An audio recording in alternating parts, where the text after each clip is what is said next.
ബട്ടർഫ്ലൈകൾ കുറെ ഫെസ്റ്റിവൽസിലൊക്കെ പോയി അതെ. മികച്ച നടിക്കുള്ള കുറെ അവാർഡ് കിട്ടി. ഉം. അത് ഫെസ്റ്റിവൽസിൽ മാത്രം ഒതുങ്ങിയിരുന്ന ഒരു സിനിമയായിരുന്നു. ആ ഇനിയിപ്പോ പ്രേക്ഷകരിലേക്ക് എത്തുകയാണ്. അതെ. അത് ആക്ച്വലി അങ്ങനെയല്ല അതിനെ പറയേണ്ടത്. ഇതൊരു ഫെസ്റ്റിവൽ മൂവി അല്ല. ആ കോണ്ടന്റ് അത് ഡിസേർവ് ചെയ്യുന്നതുകൊണ്ട് ഇപ്പോഴും അത് പുറം ലോകത്തിലേക്ക് ഇല്ല എത്തിയിട്ടില്ല. ഇല്ല. ഒരു ക്ലോസ്ഡ് സർക്കിളിൽ മാത്രം ആ സർക്കിൾ അതെ. ചെയ്തുകൊണ്ടിരിക്കുന്ന ഒരു അതെ അതെ അതെ. ഇതിപ്പം ആ കോണ്ടന്റ് അങ്ങനത്തെ ഒരു കോണ്ടന്റ് ആയതുകൊണ്ടാണ് നമ്മൾ ഫെസ്റ്റിവലിന് അയക്കാം എന്നൊരു ഡിസിഷൻ എടുത്തത്. അപ്പോ അത്യാവശ്യം നല്ല രീതിയിൽ ഫെസ്റ്റിവലുകളിലൊക്കെ നമ്മളെയൊക്കെ ഒരു അപ്രീസിയേഷൻ കിട്ടി. ആ ഒരു 48 അവാർഡ്സ് വന്നു. ബെസ്റ്റ് മൂവിക്ക് ഒത്തിരി കിട്ടി. എനിക്ക് ബെസ്റ്റ് ആക്ട്രസ് എന്നുള്ള രീതിയിൽ ഒരു 8 അവാർഡ് കിട്ടി. ഡയറക്ടറിന് ഒരു 5 അവാർഡ് വന്നു.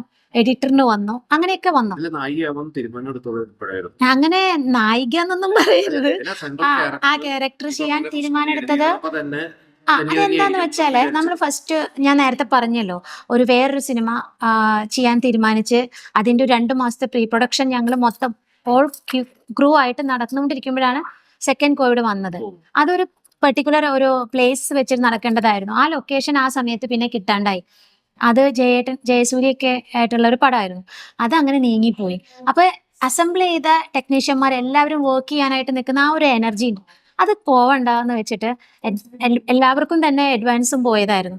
എന്നാൽ ഈ ഒരു ലിമിറ്റേഷനകത്തുനിന്ന് ചെറുതൊന്നും ചെയ്യാന്ന് വെച്ചിട്ടാണ് പ്രശാന്തിന്റെ ഈ ഒരു സബ്ജക്റ്റ് പറയുന്നത്.